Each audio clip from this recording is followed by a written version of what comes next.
आबकारी विभाग द्वारा पेनल्टी न जमा कराने को लेकर 9 शराब के ठेकों को 5 दिन के लिए निलंबित कर दिया गया। प्रत्येक शराब ठेकेदार को त्रैमासिक हिसाब से शराब आबकारी विभाग से लेनी होती है। तय मापदंड से शराब न लेने पर आबकारी विभाग पेनल्टी लगाता है। जब ऐसी पेनल्टी जमा नहीं कराई जाती है तो संबंधित ठेकेदार को निलंबित कर दिया जाता है। ऐसी ही कार्रवाई अजमेर जिले के 9 शराब ठेकों के साथ हुई, जिन्हें दुकान खोलने से 5 दिन के लिए निलंबित कर दिया गया। यह कहना है जिला आबकारी अधिकारी का। देखिए, इसमें ऐसा होता है कि इनको त्रैमासिक इनका लिफ्टिंग का होता है और लिफ्टिंग पूरी नहीं होने पर इन पे एसपीएफ पेनल्टी लगती है। एसपीएफ पेनल्टी की जो हर त्रैमासिक के हिसाब से इनके प्रथम त्रैमासिक, द्वितीय त्रैमासिक की बाकी जिनकी थी उनको नोटिस जारी किए गए थे राशि जमा करवाने के लिए राजकोट में। जिनके द्वारा नहीं जमा करवाई गई उनको हमने सस्पेंशन के लिए नोटिस दिया और उस समय दिया, लेकिन फिर भी राशि जमा नहीं हुई तो फिर हमने उनको अभी 5 दिन के लिए सस्पेंड किया। कितने हैं सर और कितनी? टोटल 9 लोगों का किया है अभी। राशि तो लाखों में है काफ़ी, सभी के, किसी के 8 लाख है, किसी के 7 लाख है, अलग अलग है सबकी। कुल राशि का तो टोटल मुझे आइडिया नहीं है। कई लोगों ने जमा भी करवा दी है उसके बाद में, ऑर्डर होने के बाद में, और कई करवा भी रहे हैं। और भी हैं? हाँ, और भी अभी नोटिस आ जाएंगे हमारे पास में तामिल होकर, तो हम उनकी भी कार्रवाई करते हैं। तो अभी टाइम पीरियड दिया था जमा कराने में? नहीं, अभी 5 दिन के लिए सस्पेंड कर दिया, पहले दे दिया था टाइम तो हमने। फर्स्ट त्रैमासिक तो जो शुरुआत में साल के चालू हो जाता है उनको नोटिस शामिल करा दिए, उन्होंने जमा नहीं करवाया। फिर सेकंड त्रैमासिक की भी हो गई, वो भी टाइम मिल गया नोटिस शामिल होने के बाद में, वो भी जमा नहीं हुई। फिर हमने ये कहा तो अगर 5 दिन के भीतर अगर जमा करा दी तो खुल जाएगी? हाँ, खुल जाएगी। सूफी संत ख्वाजा मोइनुद्दीन हसन चिश्ती के सालाना उर्स में पैदल शिरकत करने अजमेर आ रहे जायरीनों के साथ गुरुवार को दोपहर एक दुखद हादसा घट गया, जिसमें एक ही परिवार के 3 सदस्यों की दर्दनाक मौत हो गई और एक जायरीन गंभीर रूप से घायल हो गया। घायलों का इलाज जेएलएन अस्पताल में जारी है। दरअसल जयपुर निवासी जायरीन अजमेर सूफी संत ख्वाजा मोइनुद्दीन हसन चिश्ती के सालाना उर्स में शिरकत करने अजमेर आ रहे थे। एडीएम सिटी गजेंद्र सिंह राठौड़ ने बताया कि दुर्घटना कारित करने वाले को चिन्हित कर लिया गया है। फिलहाल राज्य सरकार द्वारा मृतकों के परिजनों को 1-1 लाख रुपए और घायलों के परिजनों को 25,000 रुपए का मुआवजा देने की कवायद जारी है। घटना ये हुई है कि कुछ लोग जो जायरीन हैं जयपुर से अजमेर की तरफ आ रहे थे ख्वाजा साहब के दर्शन के लिए, तो गेगल के आसपास कोई गाड़ी है स्कॉर्पियो 2168 नंबर की, जिसको अभी आइडेंटिफाई कर लिया और सीजर भी कर लिया। उसका ड्राइवर उसका भाग गया है, एक्सीडेंट करके भाग गया वो। तो 3 लोगों की मृत्यु हुई है और एक घायल है जिसका उपचार चल रहा है। डॉक्टर हर्ष उसका इलाज कर रहे हैं। कहाँ के रहने वाले कुछ? ये सारे जयपुर ज़िले के हैं। ये सब जायरीन थे सर? हाँ, दर्शन करने के लिए आ रहे थे पैदल सर। कुछ मुआवजा दिया? मुआवजा अभी तत्काल दे दिया जाएगा। अभी कार्यालय में जाके इसी की हम कार्रवाई कर रहे हैं।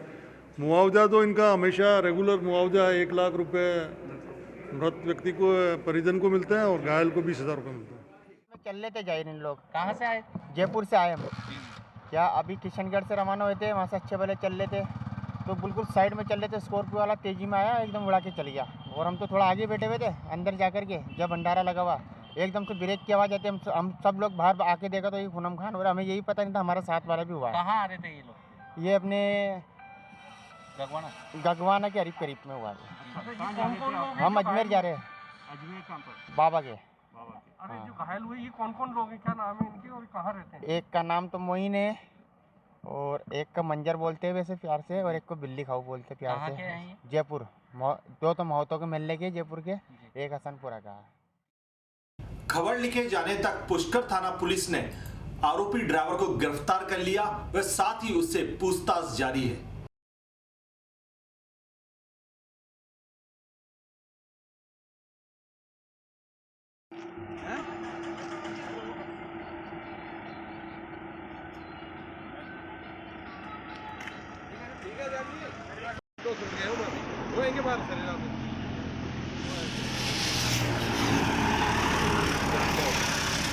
अरे जानते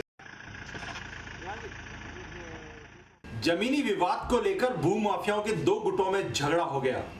1 लाख रुपए की लेन देन को लेकर अलवर गेट थाना क्षेत्र में दोनों गुट आपस में भिड़ गए। अलवर गेट थाना अधिकारी सुनीता गुजर ने बताया कि करीब 1 लाख रुपए की लेन देन को लेकर विकास शर्मा और सूर्य प्रताप में विवाद हुआ, जो कि मारपीट में बदल गया। दोनों ही पक्षों ने एक दूसरे के विरुद्ध परस्पर मुकदमे दर्ज कराए हैं। साथ ही घटना स्थल पर एक आरोपी द्वारा बंदूक निकालने की बात भी सामने आ रही है। पुलिस ने 151 में मामला दर्ज कर दोनों को शांति भंग में गिरफ्तार कर लिया है। साथ ही मामले की जांच शुरू कर दी है। पुलिस जांच में आसपास के सीसीटीवी फुटेज को भी खंगाल रही है।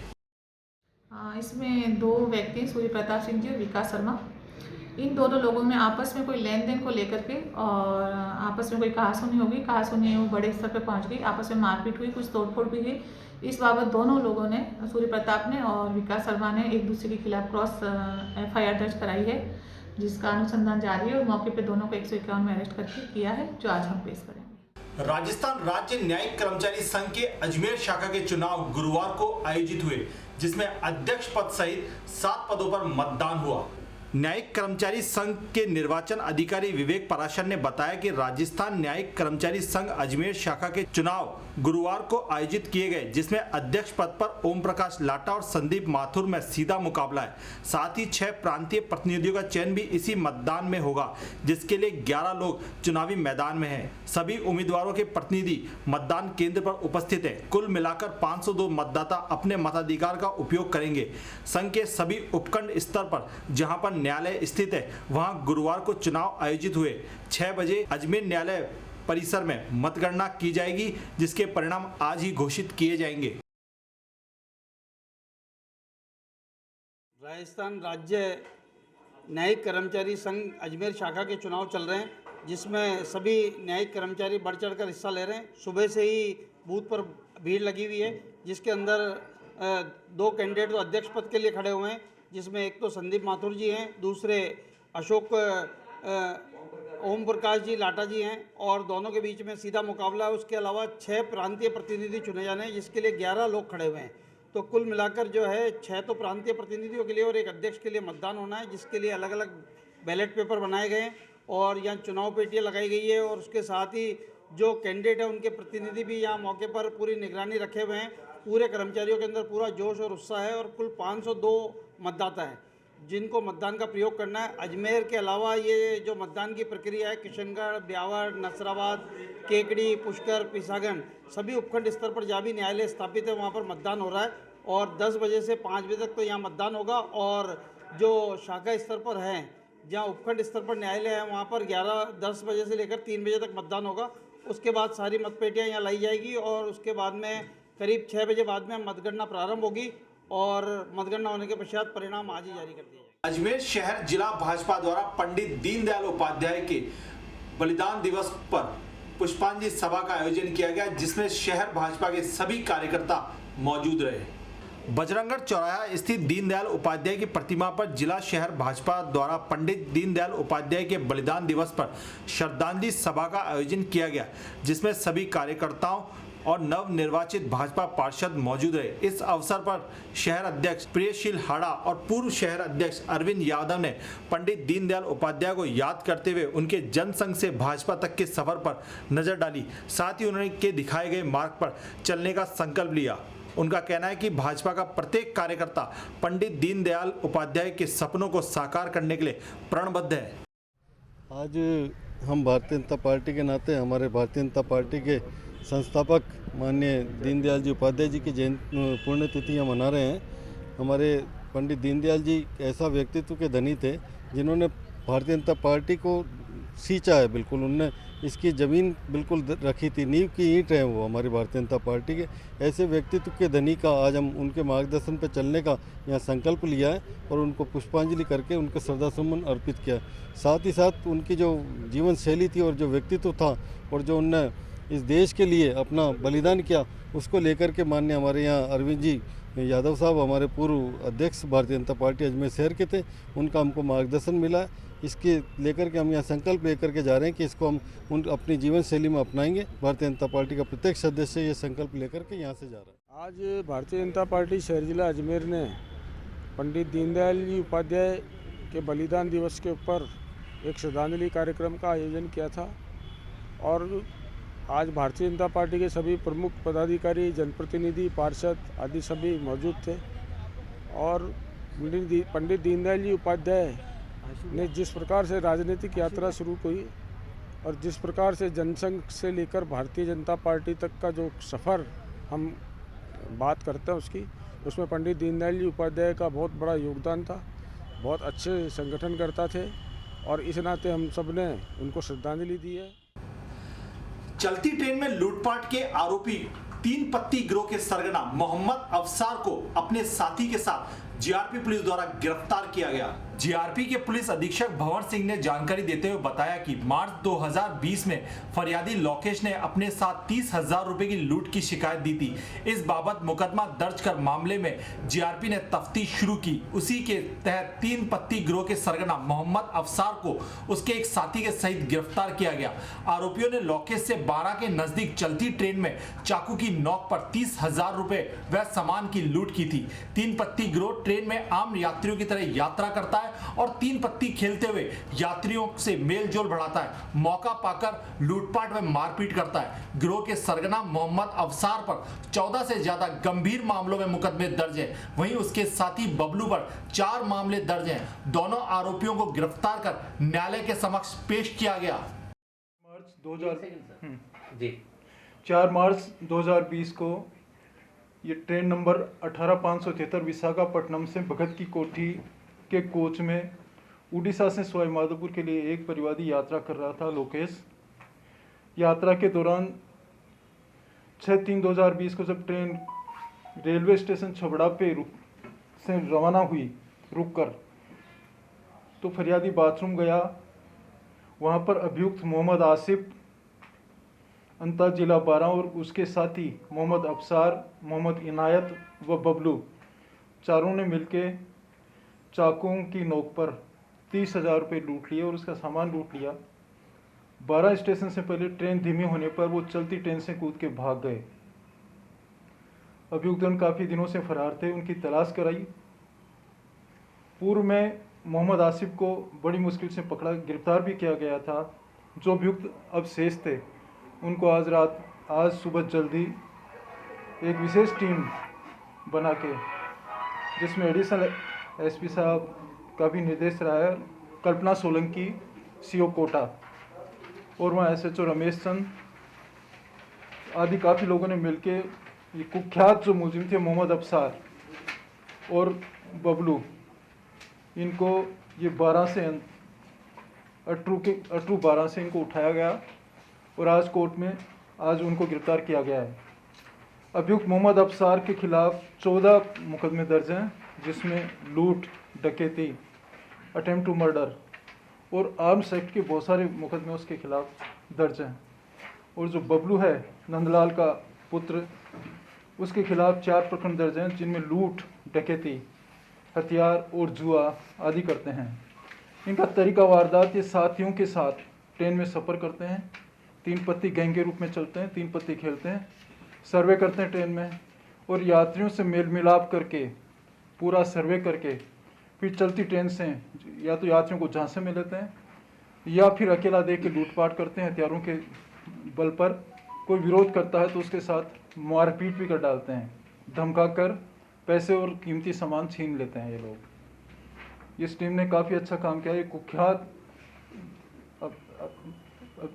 अपराधी रहे हैं और लूट के और डकैती के प्रकरण इनके खिलाफ दर्ज रहे हैं।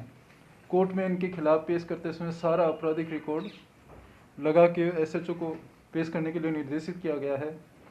और इसमें हमारे एडीजीपी संजय अग्रवाल साहब ने विशेष रूप से इस गैंग को पकड़ने के लिए निर्देशित किया था और डीआईजी संदीप चौहान साहब भी इसमें एक बार विजिट की थी। उन्होंने इस कोटा में ये मुद्दा भी एसएचओ के सामने, सीओ के सामने निर्देशित करके रखा था।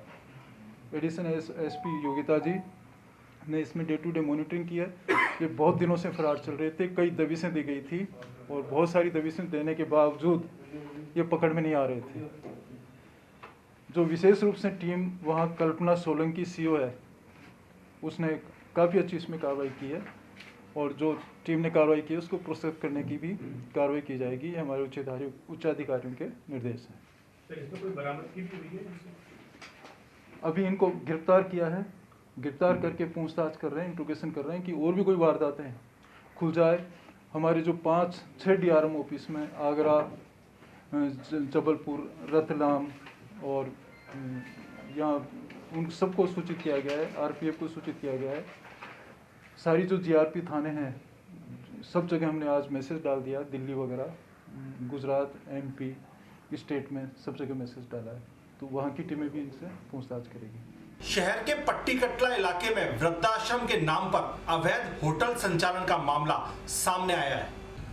पट्टी कटला क्षेत्र में रहने वाले अमीश गोयल ने मीडिया से बात करते हुए बताया कि उनके पड़ोस में रहने वाले व्यक्ति ने कोरोना काल में वृद्धाश्रम के नाम पर अवैध बिल्डिंग का निर्माण कर लिया। नगर निगम द्वारा जो नक्शा पास किया है उसके इतर इस बिल्डिंग में कई मालों का निर्माण हो चुका है, जिसमें नगर निगम कर्मचारियों की मिलीभगत होने का संदेह है। साथ ही वृद्धाश्रम के नाम पे जो होटल का संचालन हो रहा है, जिसमें आए दिन असामाजिक तत्व अनैतिक गतिविधियां करते रहते हैं। इस बारे में जब बिल्डिंग मालिक से बात की गई तो वो जान से मारने की धमकी दे रहा है। ये वृद्धाश्रम खोल करके इन्होंने बनाया हुआ है और ये बोलते हैं कि वृद्धाश्रम है, लेकिन ये वृद्धाश्रम नहीं है। यहाँ पे जो होटल जैसी गतिविधियाँ कर रहे हैं ये लोग। कब बना हुआ ये क्या है आपने? ये अभी इसी कोरोना काल के अंदर बनाया है इसने। अच्छा, आपने शिकायत करी कभी इसकी? हाँ, इसके केस चल रहे हैं, 2 केस चल रहे हैं। ये मेरा मकान है, इससे एडजॉइनिंग एक मकान बना है, इसमें G+2 का नक्शा पास किया है निगम ने, और इन भाई साहब ने G+4 तक बना लिया, G+5 तक बनाने की तैयारी कर रहे हैं ये। और हमको बोला गया कि मैं वृद्धाश्रम खोलूँगा यहाँ पर, मैं खुद रहूँगा यहाँ पर। अभी पिछले वीक ही यहाँ पर उर्स के लिए किसी को ठेके पे दे दी गेस्ट हाउस के तौर के ऊपर, और अनैतिक गतिविधियाँ, असामाजिक तत्वों का आना जाना शुरू हो गया। मैं, मेरी मदर, मेरे फादर इन लॉ सब आए हुए हैं, वो सो नहीं पा रहे थे, परेशान कर रहा था। इसको बोला गया, समझाया गया, तो बोलता है कि तेरे को जान माल से मार दूंगा, तेरे को ख़त्म कर दूंगा मैं, तेरे को धमकियाँ दे रहा है मेरे को। आदमी ये जिस जगह पे बना हुआ है, इससे पहले भी इससे कार्रवाई हुई है? घोसी मोहल्ला पट्टी कटला के अंदर बना हुआ है भाई साहब। ये मेरा मकान संख्या 8/212 और 13 2 मकान मेरे हैं। ये 8/214 मकान संख्या है, और निगम से भी मैंने RTI की सूचना मांगी है। निगम ने भी G+2 का ही नक्शे की स्वीकृति दी गई है और आवासीय स्वीकृति दी गई है, व्यवसायिक गतिविधि स्वीकृति नहीं दी गई है। और इसने नक्शे के विपरीत निर्माण किया गया है, कोई साइड बैक कुछ नहीं छोड़ा गया है, और पूरा अवैध निर्माण किया गया है इसका। और ये अभी भी निर्माण करवा रहा है ऊपर में, और कंटिन्यू, कोई रोक नहीं है इसके ऊपर। आपने इसकी शिकायत कहाँ दी है क्या? शिकायत के लिए मैं निगम में 2019 में मैंने RTI मांगी थी। निगम ने 2020 में मुझे उस RTI का जवाब नहीं देने के बाद मैंने दोबारा रिप्लाई किया गया, तब मुझे 2020 में सूचना मिली इसकी। उसके बाद कोरोना काल आ गया तो मैं एक्शन ले नहीं पाया। अभी मैं निगम में दोबारा ज्ञापन देने जा रहा हूँ, और मैं कोर्ट का दरवाज़ा खटखटाऊँगा ताकि लोगों की आंखें खुले कि क्या हो रहा है, क्या नहीं हो रहा है। कोरोना से राहत मिलने के बाद धार्मिक नगरी पुष्कर में धीरे धीरे जनजीवन सामान्य होने लगा है, और श्रद्धालुओं में भी रौनक देखने को मिली है। आज मौनी अमावस्या के मौके पर हजारों श्रद्धालुओं ने पवित्र पुष्कर सरोवर में हाथ में डुबकी लगाई, जगत पिता ब्रह्मा का आशीर्वाद प्राप्त किया और भगवान से प्रार्थना की कि जल्दी से ही कोरोना रूपी इस आपदा की पूर्ण रूप से विदाई हो। पुष्कर से दिलीप काबरा के साथ सीताराम पारा से स्वामी न्यूज़। आज मौनी अमावस्या का दिन है, ये साल में एक दफ़ा आती है, और आज के दिन सुबह लोग स्नान ध्यान करके 2 घंटे मौन रहकर भगवान से सुख शांति की प्रार्थना करते हैं। और मौनी अमावस होने के नाते आज काफ़ी संख्या में श्रद्धालु यहाँ स्नान पूजा अर्चना कर रहे हैं। और श्रवण नक्षत्र है, श्रवण नक्षत्र होने से श्रवण कुमार ने अपने माता पिता को यात्रा करवाई थी। उसी प्रकार श्रवण नक्षत्र में आज पितृ अमावस होने से पितरों को जलदान दिया जाता है। सतुगम केवलम पुष्करम, इसका सतुग का तीर्थ है। द्वापुरे नेमिशान, त्रेता में कुरुक्षेत्र और कलयुग में गंगा, है ना। ब्रह्म रूपेण पुष्कर है, ये ब्रह्मा का असली रूप है। साधु लोग के पास कमंडल होता है, ये ब्रह्मा का कमंडल है। इसमें प्रातःकाल बेती गंगा, मध्यांते सरस्वती, सायंकाले रेवा नदी और त्रियो नदी त्रियों का संगम होता है। पुष्करम दुष्करम वासम, पुष्करम दुष्करम तपम और पुष्करम दुष्करम दानम। पुष्कर में स्नान करना, तप करना, पूजा पाठ करना, ये सब भाग्य से होता है। आज वैसे भी हरिद्वार में कुंभ का महास्नान आज मौनी अमावस से प्रारंभ हो रहा है। उसी प्रकार यहाँ पुष्कर में भी यहाँ सब तीर्थों का गुरु होने के नाते यहाँ स्नान का महत्व मिलता है। यात्रा कुंभ जाकर भी लोग इस बार यहाँ स्नान करने वहाँ पहुँच रहे हैं, क्योंकि पुष्कर तीर्थों का गुरु है और ब्रह्मा जी की नगरी है। और 5 सरोवर में इसका गिनती आता है, ब्रह्म सरोवर, मान सरोवर, बिंदु सरोवर, पंपा सरोवर, नारायण सरोवर, ये 5 सरोवर है। इसमें ब्रह्मा जी का ब्रह्म सरोवर है। जगत के पिता है ब्रह्मा, संसार के पिता कहलाते हैं। माता पिता जन्म देने वाले होते हैं, इसीलिए संसार के पिता के पास में जो आता है भगवान को सब कुछ दिया जाता है और उनकी इच्छाएं पूर्ण होती है। पितरों को जल देने से वंश में वृद्धि होता है, घर में सुख शांति मिलती है, व्यापार वृद्धि होती है। और विशेष करके आज मौनी अमावस के दिन इसका विशेष महत्व है। मौनी अमावस्या के मौके पर धार्मिक नगरी पुष्कर में दिन भर दान पुण्य का दौर चलता रहा और गायों को विशेष रूप से दान किया गया। ब्रह्म पुष्कर गौशाला में हेमंत रायता जो है उनकी प्रेरणा से जो ब्यावर के बादशाह ने गायों को 451 किलो लाभ से खिलाकर धर्म लाभ प्राप्त किया। पुष्कर से दिलीप नागरक साथ सीताराम पारा से स्वामी न्यूज़। जी, ब्रह्म पुष्कर गौशाला रेस्क्यू सेंटर में आज अमावस्या के पावन पर्व पर हमारे गौशाला के अंदर आज गौवंश को लापसी खिलाई गई। इस लापसी का जो आयोजन है ब्यावर निवासी श्रीमती सीता देवी धर्मपत्नी श्री नेमीचंद जी दग्दी और उनके सुपुत्र जेकी और उनके सहयोगी बासिली निवासी गोपाल जी भाटी मिस्त्री जी, उनके द्वारा ये आज ब्रह्म पुष्कर गौशाला के अंदर लापसी बनाने का आयोजन किया गया है। करीब 451 किलो की लापसी बनाई गई और आज समस्त गायों को अभी दोपहर को चारा डाला, उसके साथ ये लापसी खिलाई गई। अयोध्या में भगवान राम के भव्य मंदिर निर्माण की कामना को लेकर आज प्रांत के वीप और बजरंग दल के पदाधिकारियों ने पवित्र पुष्कर सरोवर की पूजा अर्चना कर जगत पिता ब्रह्मा का आशीर्वाद प्राप्त किया। वीप के पदाधिकारियों ने बताया कि मंदिर न्यास की ओर से उन्हें निधि समर्पण की जिम्मेदारी सौंपी गई है और वीप के कार्यकर्ता दिन रात इस काम में लगे हुए हैं। आगे भी मंदिर निर्माण को लेकर जो भी जिम्मेदारी वीप को सौंपी जाएगी उसे पूरी मनोयोग से निभाया जाएगा। पुष्कर से दिलीप नागरक साथ सीताराम पारा से स्वामी न्यूज़। अयोध्या में प्रभु श्री राम का जो मंदिर बन रहा है, राजेश्वर भगवान श्री राम का जो मंदिर बन रहा है वो निर्विघ्न बने और उसमें जैसी भव्यता हमको अपेक्षित है वैसी भव्यता के साथ बने। पूरे विश्व को सनातन धर्म की दिशा देने वाला बने, दर्शन देने वाला बने, ऊर्जा प्रदान करने वाला बने, इसी मनोकामना के साथ और यहाँ आज ये पूजा अर्चना की गई। निधि समर्पण अभियान चल रहा है। निधि समर्पण अभियान 2 चरणों में चला है पूरे देश भर में। जो श्रेष्ठ जन है उनके लिए प्रथम पक्ष रहा, प्रथम चरण। जो सक्षम लोग हैं, जो उस मंदिर की भव्यता निर्धारित करने वाले लोग हैं, उनके लिए बड़ी राशि का समर्पण 15 दिन चला। अब 1 जनवरी से लेकर के फरवरी मास ये घर घर संपर्क करके जिसकी जैसी सामर्थ्य है सबके उस अयोध्या के राम जी के प्रति भाव जोड़ने का गृह संपर्क अभियान चल रहा है। घर घर से जैसी जिसकी सामर्थ्य वैसा उसका सहयोग लिया जा रहा है। सब प्रतिदिन का सहयोग प्रतिदिन अयोध्या तक पहुंचता है, ऐसी अपनी पारदर्शी व्यवस्था की गई है। इस ढंग से प्रत्येक हिंदू घर से ये लिया जाएगा। हिंदू ही नहीं, मैं तो कहता हूँ राम भक्त घर से लिया जाएगा। कोई अन्य हिंदू अहिंदू भी अगर चाहे कि हम राम जी के लिए देना चाहते हैं और वो अपने आप को राम भक्त मानता है, उनसे भी हम लोग सहयोग लेने के लिए। विश्व हिंदू परिषद आगा क्या कार्यक्रम रहेगा? विश्व हिंदू परिषद का अभी इस अभियान में विश्व हिंदू परिषद को जवाबदारी दी है न्यास ने, जो सरकार द्वारा न्यास बनाया गया है उस न्यास ने विश्व हिंदू परिषद को इसके निधि संग्रह की जवाबदारी दी है। निधि संग्रह के बाद न्यास द्वारा जो भी निर्धारित विश्व हिंदू परिषद के ऊपर जिम्मेदारी आएगी उसके लिए विश्व हिंदू परिषद तत्पर है। फर्जी दस्तावेजों के मामले में नाबालिग का विवाह करने का एक मामला रामगंज थाने में दर्ज हुआ। पीड़िता के पिता ने उसे नाबालिग बताकर पत्नी और साली के विरुद्ध मारवाड़ थाने में मामला दर्ज कराया था।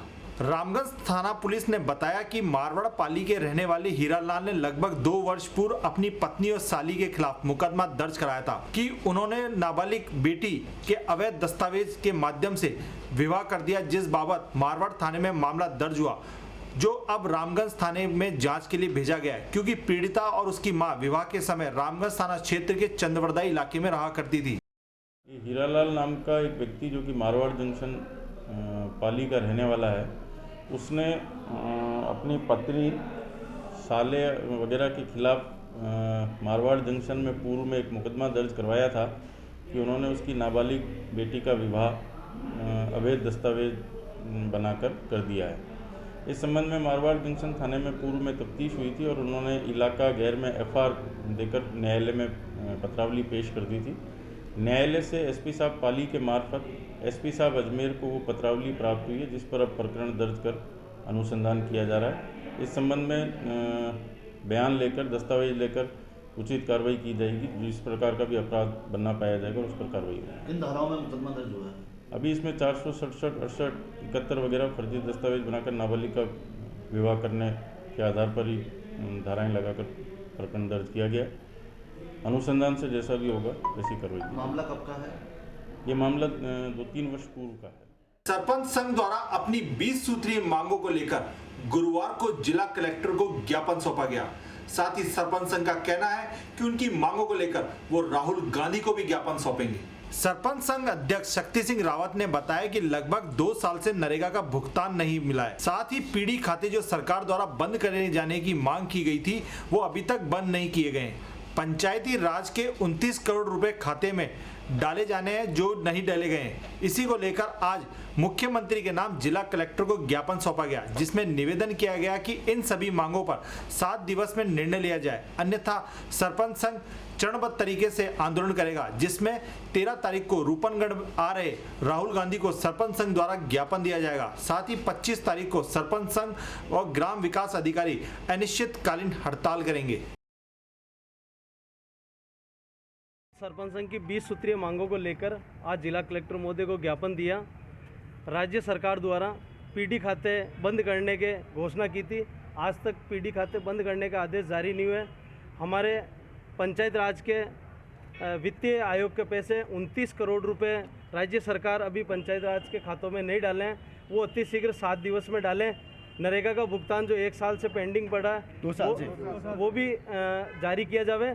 हमारी एक मांग है कि हमारी ये मांगे नहीं मानते हैं और हमारे को पंचायत राज के पैसे नहीं दिए जाते हैं तो सारे पंचायत राज का विकास कार्य पूरा चरमरा जाएगा। और हमारी मांग है माननीय मुख्यमंत्री महोदय से कि 7 दिवस में हमारी मांगे पूरी करें, अन्यथा हम चरणबद्ध तरीके से आगे आंदोलन करेंगे। 13 तारीख को प्रदेश अध्यक्ष राहुल गांधी जी राष्ट्रीय अध्यक्ष वो आ रहे हैं, उनको भी हम सरपंच संघ की पूरे प्रदेश लेवल पे ज्ञापन प्रस्तुत किया जाएगा।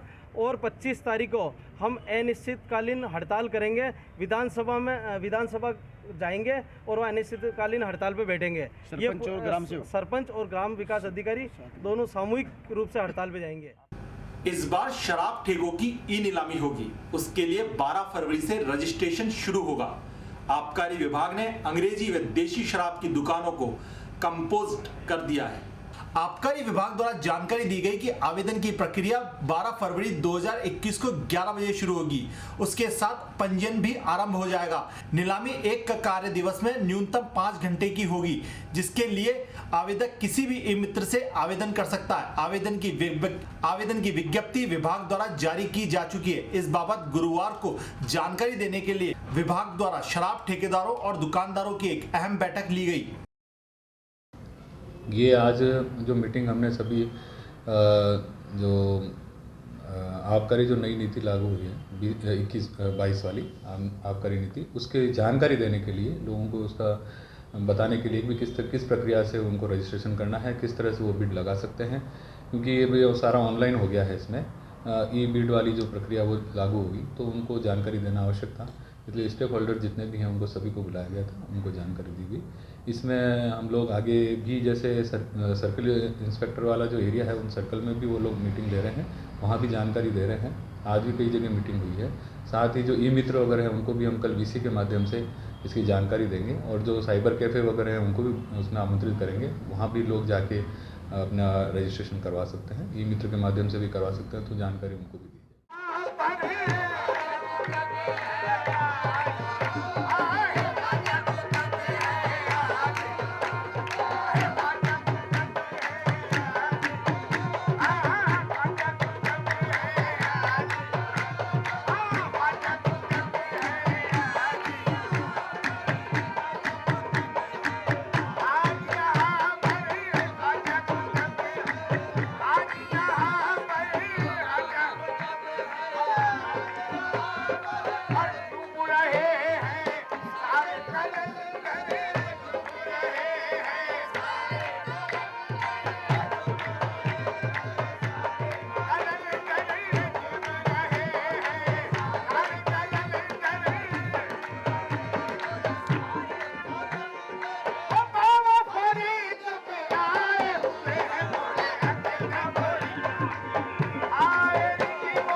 ख्वाजा साहब के 809वें उर्स की व्यवस्थाओं को लेकर दरगाह और उसके आसपास के इलाके का दौरा जिला प्रशासन ने किया। ख्वाजा मोइनुद्दीन चिश्ती के उर्स में आने वाले जायरीनों के लिए व्यवस्थाएं देखने के लिए जिला कलेक्टर, पुलिस अधीक्षक, नगर निगम अधिकारियों सहित प्रशासन के कई अधिकारी मौजूद रहे। जिला कलेक्टर प्रकाश राजपूत ने बताया कि कोविड की गाइडलाइंस के मद्देनजर रखते हुए सारी व्यवस्थाओं को किया जा रहा है। साथ ही ऑनलाइन बुकिंग में आ रही दिक्कतें और गाड़ियों की पार्किंग व्यवस्थाओं को लेकर दरगाह नाजिम, अंजुमन, खादिम और दरगाह मिले से जुड़े हुए संबंधित अधिकारियों से विचार विमर्श किए गए और दिशा निर्देश भी दिए गए।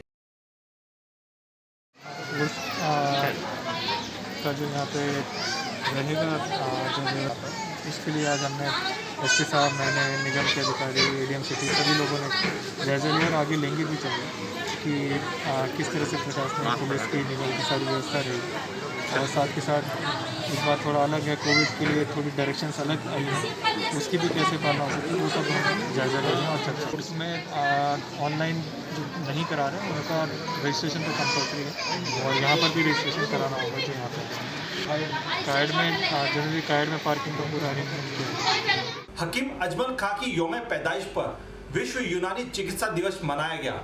उनकी फोटो पर पुष्पांजलि अर्पित कर उनके जीवन को याद किया गया। राजकीय आयुर्वेदिक एवं यूनानी चिकित्सालय गंज में अजमेर में हकीम अजमल खां की यौम पैदाइश पर विश्व यूनानी चिकित्सा विज्ञान दिवस मनाया गया। अजमेर यूनानी जिला कोऑर्डिनेटर एवं वरिष्ठ यूनानी चिकित्सा अधिकारी डॉक्टर मोहम्मद रोशन ने बताया कि प्रत्येक वर्ष 11 फरवरी को हकीम अजमल खां की यौम पैदाइश को विश्व यूनानी विज्ञान दिवस के रूप में मनाया जाता है।